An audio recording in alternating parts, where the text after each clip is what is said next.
रात के 10 बजे आप देखिए 24 घंटे 24 रिपोर्टर। खबरों का हर रंग हमारे रिपोर्टर्स के संग। सबसे पहले इस शो की 4 बड़ी खबरें। प्रकाश कुमार के साथ देखेंगे बिहार में चुनाव से पहले एनडीए में फूट मांझी ने रामविलास पासवान पर लगाया भाई भतीजावाद का आरोप। जितेंद्र दीक्षित बताएंगे डीएनए रिपोर्ट से पुष्टि, रायगढ़ से बरामद शव शीना का ही था। आरोपी इंद्राणी और ड्राइवर को कोर्ट ने 14 दिन के लिए जेल भेजा। पीटा मुखर्जी से फिर हुई पूछताछ। राजन बताएंगे यूएई में दाऊद इब्राहिम की तमाम बेनामी संपत्तियां जब्त करने की कार्रवाई शुरू। पिछले महीने प्रधानमंत्री के साथ गए एनएसए अजीत डोभाल ने दी थी लिस्ट। जॉयता के साथ देखेंगे क्रिकेटर रैना बने सिंगर।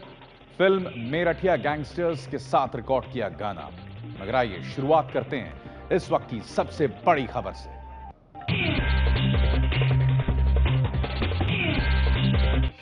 यूएई में दाऊद इब्राहिम की बेनामी संपत्तियों को जब्त करने की कार्रवाई शुरू। पिछले महीने पीएम के साथ यूएई गए एनएसए अजीत डोभाल ने दी थी लिस्ट।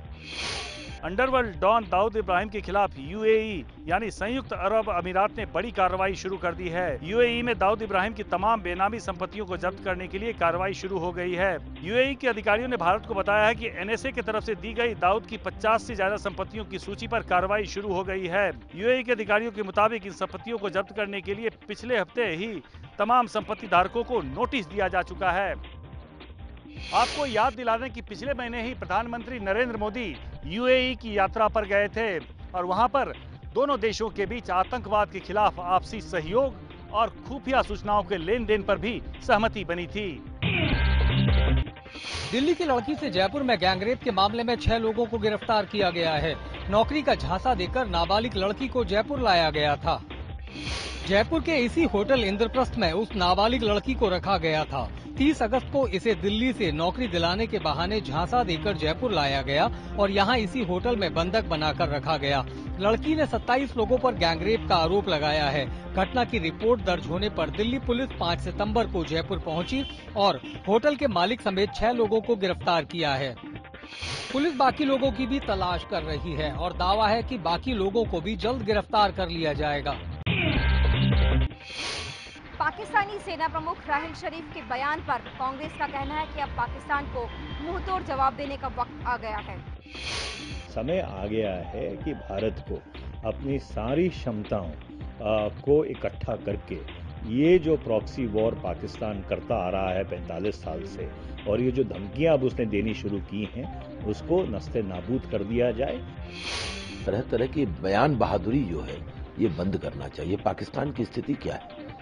हर खित्ता, हर समाज का हर हिस्सा आज अलग अलग अलगाववाद में फंसा है। कांग्रेस का कहना है कि भारत सरकार को पाकिस्तान को अपनी ताकत का एहसास एक बार करा देना चाहिए। पाकिस्तान के सेना प्रमुख के कश्मीर पर दिए बयान और भारत को दी धमकी पर बीजेपी नेता सुब्रमण्यम स्वामी की कड़ी प्रतिक्रिया। स्वामी ने कहा कि भारत से डरकर पाकिस्तान दे रहा है ऐसे बयान। अब आज तो पाकिस्तान का वो जो फ्रस्ट्रेशन का जो दर्द है उसको व्यक्त कर रहे हैं, क्योंकि वो हिंदुस्तान का तो मुकाबला कर नहीं सकते और युद्ध तो हम करने वाले नहीं हैं, परंतु वो करेंगे तो उनका पिछले बार 2 टुकड़ा किया, इस बार 4 टुकड़ा कर देंगे। पाकिस्तान को वो भय है, उस भय में इस प्रकार के चिल्लाते हैं तो हमें क्यों उसको ध्यान देना। हाल के दिनों में सीमा पर पाकिस्तान की ओर से लगातार फायरिंग बढ़ रही है, जिसके बाद भारत और पाकिस्तान के बीच तनाव बना हुआ है। पाकिस्तान की ओर से लगातार भड़काऊ बयान भी दिए जा रहे हैं। पाकिस्तान बीती रात से जम्मू के पुंछ सेक्टर में रुक कर फायरिंग कर रहा है। फायरिंग में 1 शख्स की मौत जबकि 5 लोगों के घायल होने की खबर है। जम्मू के पुंछ में एलओसी से सटे साब्जिया इलाके में रविवार रात 11 बजे से पाकिस्तान की ओर से शुरू हुई फायरिंग आज दूसरे दिन भी जारी रही। पाकिस्तान की ओर से रुक कर मशीन गनों से फायरिंग की जा रही है और मोर्टार दागे जा रहे हैं। फायरिंग में 25 साल के एक युवक की मौत हो गई और 5 लोग घायल हुए हैं। भारतीय सुरक्षा बलों की ओर से पाकिस्तान को जवाब दिया जा रहा है। दरअसल पाकिस्तान को जब तक एक बार करारा जवाब नहीं दिया जाएगा वो बाज नहीं आएगा। पाकिस्तान के पूर्व विदेश मंत्री खुर्शीद अहमद कसूरी ने अपनी किताब में किया है खुलासा। लिखा कि करगिल युद्ध छिड़ने पर वाजपेयी ने नवाज शरीफ से अभिनेता दिलीप कुमार से करवाई थी बात। पाकिस्तान के पूर्व विदेश मंत्री खुर्शीद कसूरी ने अपनी किताब neither a hawk nor a dove में लिखा है कि दिलीप कुमार ने नवाज शरीफ से कहा था कि मियां साहब, हम आपकी तरफ से ऐसी उम्मीद नहीं करते थे, क्योंकि आपने हमेशा कहा है कि आप भारत और पाकिस्तान के बीच शांति चाहते हैं। एक बात मैं आपको बताना चाहूंगा कि जब भारत और पाकिस्तान के बीच तनाव होता है तो भारतीय मुस्लिम अपने आप को बेहद असुरक्षित महसूस करते हैं और अपने घर से निकलने से भी डरते हैं। इसलिए आप इसे रोकने के लिए कुछ कीजिए। दिलीप कुमार को पाकिस्तान की तरफ से सबसे बड़े नागरिक सम्मान निशान इम्तियाज से सम्मानित किया गया था। बिहार विधानसभा चुनाव से पहले ही एनडीए में फूट पड़ती दिख रही है। बिहार के पूर्व सीएम जीतन राम मांझी ने एलजेपी प्रमुख रामविलास पासवान पर परिवारवाद का आरोप लगाया है। बिहार के पूर्व मुख्यमंत्री जीतन राम मांझी ने लोक जनशक्ति पार्टी के प्रमुख रामविलास पासवान पर बड़ा हमला बोला है। मांझी ने कहा है कि पासवान की पार्टी में सभी पदों पर उनके भाई और बेटे बैठे हैं। चिराग जी हैं, पारस जी हैं, रामचंद्र जी हैं, भाई भतीजा से आगे वो नहीं बढ़ सकते। ये यहाँ का जिसाद समाज, पासवान समाज भली भांति समझता है। ऐसे करते रहेंगे शेड्यूल कास्ट में एकता कभी नहीं होगी। जीतन राम मांझी के आरोपों पर रामविलास पासवान ने कुछ भी कहने से इनकार कर दिया है, लेकिन मांझी के बयान से तो ये साफ दिख रहा है कि एनडीए में सब कुछ ठीक नहीं है। बिहार में महागठबंधन से अलग हुई समाजवादी पार्टी सभी 243 सीटों पर लड़ेगी चुनाव। पार्टी की बिहार इकाई ने किया ऐलान। पटना में बिहार समाजवादी पार्टी के अध्यक्ष रामचंद्र यादव ने प्रेस कॉन्फ्रेंस करके सभी सीटों पर उम्मीदवार उतारने की घोषणा की। रामचंद्र यादव ने कहा कि जब तक नीतीश गठबंधन के नेता नहीं बने तब तक मुलायम चालीसा पढ़ रहे थे, लेकिन बाद में सोनिया राहुल चालीसा पढ़ने लगे। वो जिस दिन नेता बनाया गया उसी दिन से जो मुलायम चालीसा पढ़ा करते थे, दिल्ली जाने के बाद जब ही फ्लाइट पकड़ते थे चालीसा उनकी शुरू होती थी। आज जब ही नेता का उनका चयन हुआ, मुलायम चालीसा भूल करके कांग्रेस चालीसा, राहुल चालीसा और श्रीमती सोनिया गांधी चालीसा पढ़ना शुरू कर दी। कार्यकर्ताओं के भावनाओं को नेताजी ने मूल्यांकित किया। पार्लियामेंट्री बोर्ड की बैठक की और बैठक करके यह निर्णय लिया गया कि हम जो है अकेले लड़ेंगे। बिहार में कम सीटें मिलने की वजह से समाजवादी पार्टी ने महागठबंधन से नाता तोड़ लिया था। अब महागठबंधन में जेडीयू, आरजेडी और कांग्रेस शामिल हैं। कल हो सकता है बिहार में विधानसभा चुनाव का ऐलान। कल ही होने वाली है चुनाव आयोग की अहम बैठक। बिहार में विधानसभा चुनाव के मसले पर कल चुनाव आयोग की एक अहम बैठक होने वाली है। सूत्रों के मुताबिक इस बैठक में बिहार विधानसभा चुनाव की तारीखों और तैयारियों पर विचार होगा। चुनाव कितने चरण में कराए जाने हैं और उसके लिए सुरक्षा के क्या इंतजाम होंगे, ये सब इस बैठक में तय किए जाने की उम्मीद है। उम्मीद ये की जा रही है कि चुनाव आयोग की इस बैठक में बिहार चुनाव के तमाम मुद्दों पर चर्चा होगी और चुनाव की तारीखों का भी ऐलान हो सकता है। हिंदुओं की आबादी को लेकर चिंतित वीएचपी नेता प्रवीण तोगड़िया ने निसंतान हिंदुओं के लिए हेल्पलाइन शुरू करने का किया ऐलान। वीएचपी टेस्ट ट्यूब बेबी के लिए निसंतान हिंदुओं को मदद करेगा। नासिक कुंभ में तोगड़िया ने ऐसे हिंदू दंपतियों के लिए हेल्पलाइन बनाने का ऐलान किया जिनकी कोई संतान नहीं है। जो इनफर्टाइल है अर्थात बच्चे पैदा नहीं हो सकते हैं, उनके वहाँ वह अपनी परंपरा को ध्यान में रखकर टेस्ट ट्यूब बेबी पैदा करते हैं, तो वह साइंस के अनुरूप है। विश्व हिंदू परिषद उसमें सहयोग करेगी। उनकी पूरी प्रोसेस करवाने में 1.25 से 1.5 लाख खर्च होता है। हम बहुत कम पैसे में मेडिकल सेवा उपलब्ध करवाने की व्यवस्था की ओर जा रहे हैं।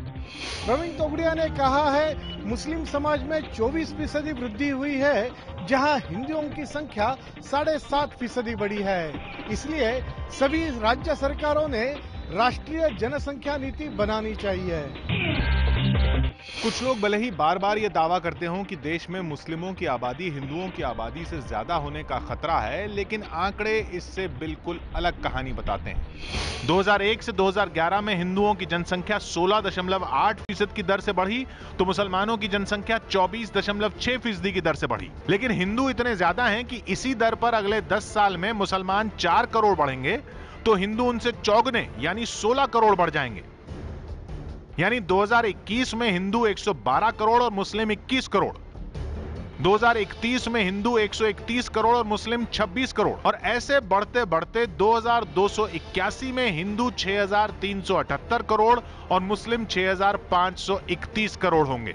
यानी 270 साल बाद जाकर मुस्लिम हिंदुओं से ज्यादा होंगे। सवाल ये कि आखिर तोगड़िया को डर क्यों लग रहा है, और एक दिलचस्प तस्वीर आपको दिखाते हैं। केंद्रीय मंत्री स्मृति ईरानी और हरसिमरत कौर बादल का ये डांस देखिए। भटिंडा में बादल के गांव में स्मृति ईरानी पहुंची थी। दशमेश कॉलेज के कार्यक्रम में अचानक दोनों मंत्री भी छात्राओं के बीच आकर डांस करने लगी। ये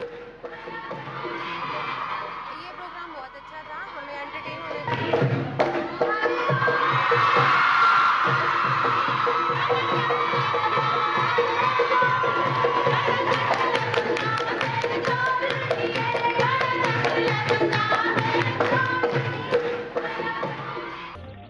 अब आगे अगली खबर में देखिए, भगवंत मान के स्टिंग से आम आदमी पार्टी में हड़कंप।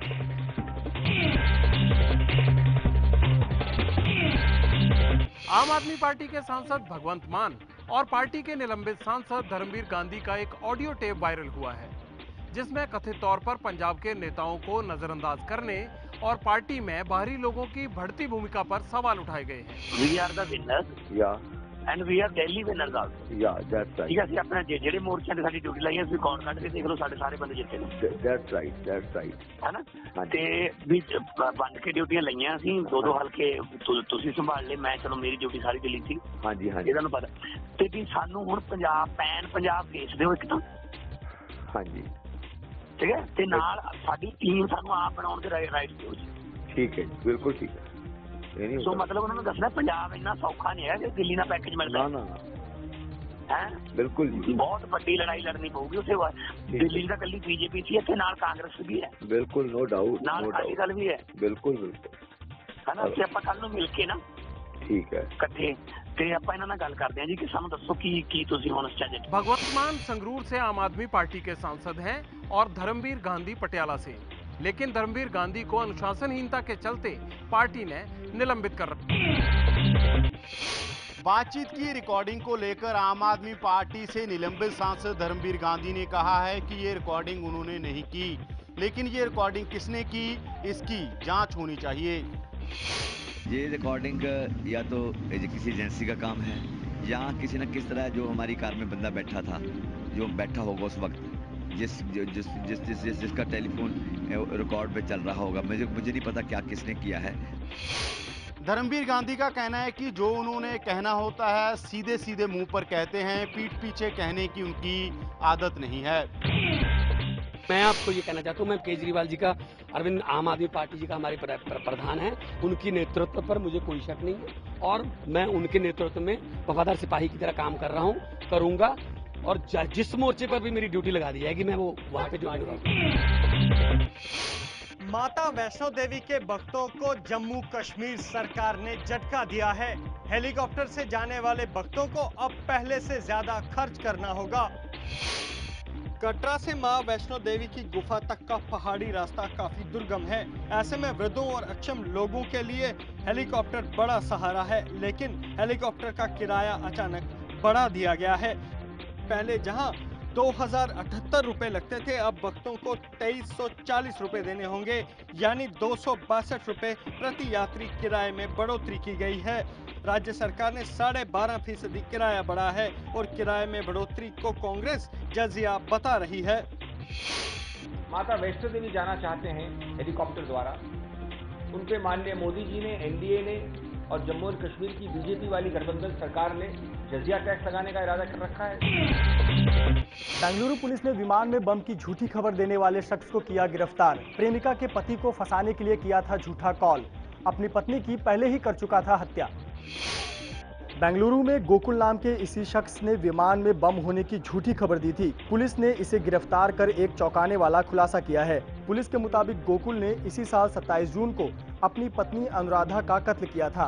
गोकुल ने पूछताछ के दौरान अपना ये गुनाह कबूल कर लिया है। पुलिस को ये भी पता चला है कि गोकुल ने विमान में बम की झूठी खबर देने वाला फोन अपनी पूर्व प्रेमिका के पति के फोन से किया था। पुलिस के मुताबिक पत्नी की हत्या करने के बाद गोकुल का इरादा अब अपनी पूर्व प्रेमिका के पति को रास्ते से हटाकर उससे शादी करने का था। अगर गोकुल विमान में बम की झूठी खबर देने के चक्कर में पुलिस के गिरफ्त में न आता तो शायद पत्नी की हत्या का सच कभी सामने नहीं आता। शीना बोरा मर्डर केस में डीएनए रिपोर्ट से इस बात की पुष्टि हो गई है कि रायगढ़ में मिला शव शीना का ही था। रायगढ़ के जंगल से शीना बोरा के कंकाल के अवशेष मिले थे। मुंबई पुलिस का कहना है कि फोरेंसिक जांच में कंकाल के डीएनए सैंपल इंद्राणी मुखर्जी और मिखाइल बोरा के डीएनए से मैच कर गए हैं। इस केस में ये सबसे अहम सबूत माना जा रहा है। अब पुलिस का केस काफी मजबूत बताया जाता है। आरोप है कि 25 अप्रैल 2012 को इंद्राणी मुखर्जी ने पूर्व पति संजीव खन्ना और ड्राइवर श्याम राय के साथ मिलकर शीना की हत्या करने के बाद उसके शव को मुंबई से दूर रायगढ़ के जंगल में फेंक दिया था।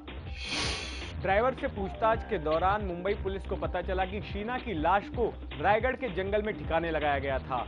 फिर मुंबई पुलिस की टीम ने वहां जाकर कंकाल के अवशेष बरामद किए। मुंबई के हाई प्रोफाइल शीना बोरा मर्डर केस की मुख्य आरोपी इंद्राणी मुखर्जी और ड्राइवर श्यामवर राय को 14 दिन की न्यायिक हिरासत में जेल भेजा गया है। शीना बोरा की मां इंद्राणी मुखर्जी की पुलिस हिरासत आज खत्म हो रही थी, जिसके लिए उन्हें आज मुंबई की कोर्ट में पेश किया गया, जहां से उसे 14 दिन की न्यायिक हिरासत में जेल भेज दिया गया है। इंद्राणी के साथ ही ड्राइवर श्यामवर राय को भी आज न्यायिक हिरासत में भेज दिया गया है। श्यामवर राय पर आरोप है कि वही उस कार को चला रहा था जिसमें शीना की हत्या हुई थी।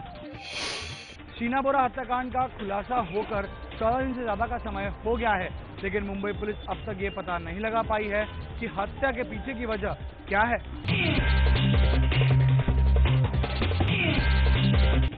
दिल्ली की लड़की से जयपुर में गैंगरेप के मामले में 6 लोगों को गिरफ्तार किया गया है। नौकरी का झांसा देकर नाबालिग लड़की को जयपुर लाया गया था। जयपुर के इसी होटल इंद्रप्रस्थ में उस नाबालिग लड़की को रखा गया था। 30 अगस्त को इसे दिल्ली से नौकरी दिलाने के बहाने झांसा देकर जयपुर लाया गया और यहां इसी होटल में बंधक बनाकर रखा गया। लड़की ने 27 लोगों पर गैंगरेप का आरोप लगाया है। घटना की रिपोर्ट दर्ज होने पर दिल्ली पुलिस 5 सितंबर को जयपुर पहुंची और होटल के मालिक समेत 6 लोगों को गिरफ्तार किया है। पुलिस बाकी लोगों की भी तलाश कर रही है और दावा है कि बाकी लोगों को भी जल्द गिरफ्तार कर लिया जाएगा। आंध्र प्रदेश में भारी बारिश और बिजली गिरने से 19 लोगों की मौत। कई इलाकों में बाढ़ जैसे हालात। राज्य सरकार ने मुआवजे का ऐलान किया। आंध्र प्रदेश में कल से हो रही बारिश से काफी नुकसान हुआ है। हैदराबाद के अलावा आंध्र के 5 जिले कृष्णा, गुंटूर, ईस्ट गोदावरी, प्रकाशम और नेल्लोर में हुई भारी बारिश से जान माल का काफी नुकसान हुआ है। बिजली गिरने से एक पेड़ पर भी आग लग गई। हैदराबाद के रिहायशी इलाकों में पानी भरने से एक परिवार कार में फंस गया। काफी मुश्किल से परिवार सुरक्षित निकलने में कामयाब रहा। आंध्र प्रदेश के सीएम चंद्रबाबू नायडू ने सभी 19 लोगों के परिवार को मुआवजे का ऐलान किया। पीड़ित परिवारों को 4-4 लाख रुपए मिलेंगे। हैदराबाद मौसम विभाग ने लोगों को तेज बारिश और आंधी में सावधान रहने की हिदायत दी है। तूफान आने पर घरों से बाहर न निकलने की हिदायत दी।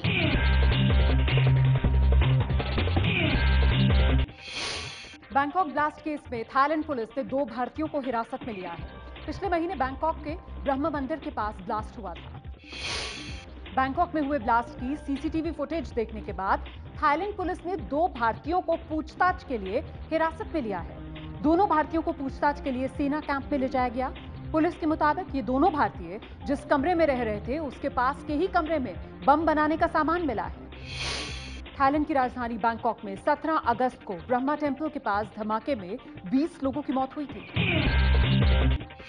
शॉपिंग मॉल में अक्सर आप बच्चों को बैटरी से चलने वाली कार या दूसरे खिलौनों से खेलने के लिए छोड़ देते हैं, लेकिन ऐसे वक्त बच्चों को अकेला ना छोड़ें, नहीं तो उनके साथ भी अनहोनी हो सकती है। रियाद के एक शॉपिंग मॉल का ऐसा ही वीडियो सामने आया है। इस वीडियो में बैटरी से चलने वाली एक कार में बच्चा बैठा है और इसे चलाने वाला लड़का इसे नजर बचाकर दीवार के पीछे ले जाता है और बच्चे को जबरन चूमने की कोशिश करता है। हालांकि ये वीडियो कब का है ये पता नहीं है, लेकिन सोशल मीडिया पर इसे दिल्ली के मॉल का वीडियो बताया जा रहा है, जो कि सही नहीं है। वीडियो में नजर आ रही एक ट्रॉली पर अल कसर मॉल का नाम है, जिससे जाहिर होता है कि ये रियाद का मॉल है। लेकिन इस खबर से आप भी सतर्क रहें, क्योंकि इस तरह की गंदी मानसिकता के लोग कहीं भी हो सकते हैं।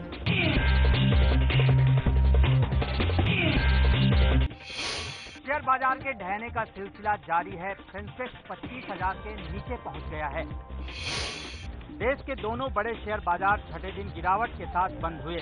सेंसेक्स 15 महीने के निचले स्तर पर 25,000 के नीचे बंद हुआ। निफ्टी 14 महीने के निचले स्तर पर आया और 7600 के अहम स्तर के नीचे बंद हुआ।